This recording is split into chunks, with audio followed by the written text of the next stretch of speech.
My name is Robert. I am a veteran and I serve the United States Marine Corps.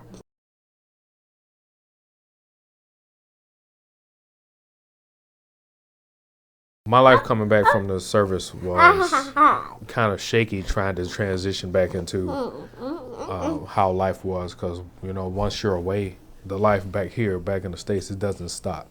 What you're expecting is to come back to everything being the exact same when you left it, but what you find is that everybody's life is carried on. People have done different things, and you're having to try to catch up with what you missed. When we found ourselves homeless, it was in a transitional period. We felt that moving to Louisville, being registered with that VA would give us more of a wider range of help. So we pulled the kids out of school, and me and my wife had our 4 children. We just loaded up the truck and came on up. We were supposed to have some help with family that was here, but that fell through. So once that fell through, it was us and a car, and that was it. My name is Warren. I was at Korea, in Germany, Persian Gulf War, and Fort Hood, Texas.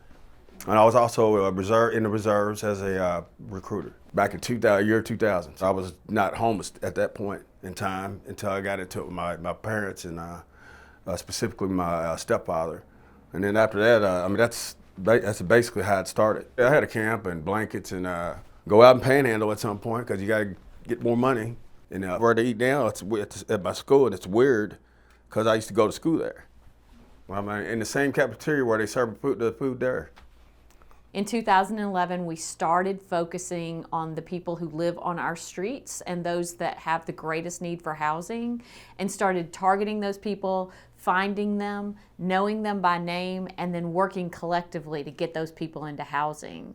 In 2015, the First Lady made a challenge to the mayors across the country and said, I'm looking for the mayors to really step up and help us meet this challenge of ending veteran homelessness by the end of the year.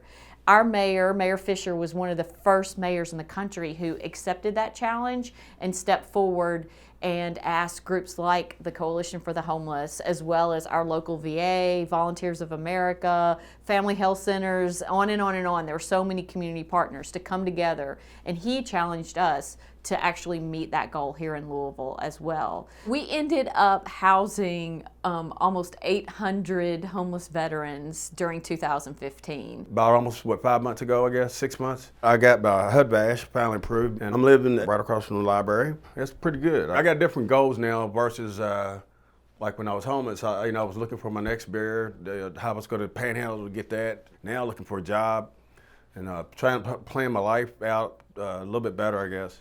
Here it is, my husband, he served this country, protected this country. He wasn't able to provide for his family. Not at all have I ever imagined that we were gonna be in our own place and it was gonna be a nice place. It was gonna be a place where my children would be comfortable. I wouldn't have to worry about their safety. Volunteers of America did so much more than just put us in a place. They gave my children clothes, they gave my little ones toys. They did above and beyond what I thought that program was originally for. I am always so proud when I live in Kentucky to see when there's a natural disaster, when a neighbor's house burns down, how quickly people jump and try to do whatever they can to help that neighbor of theirs.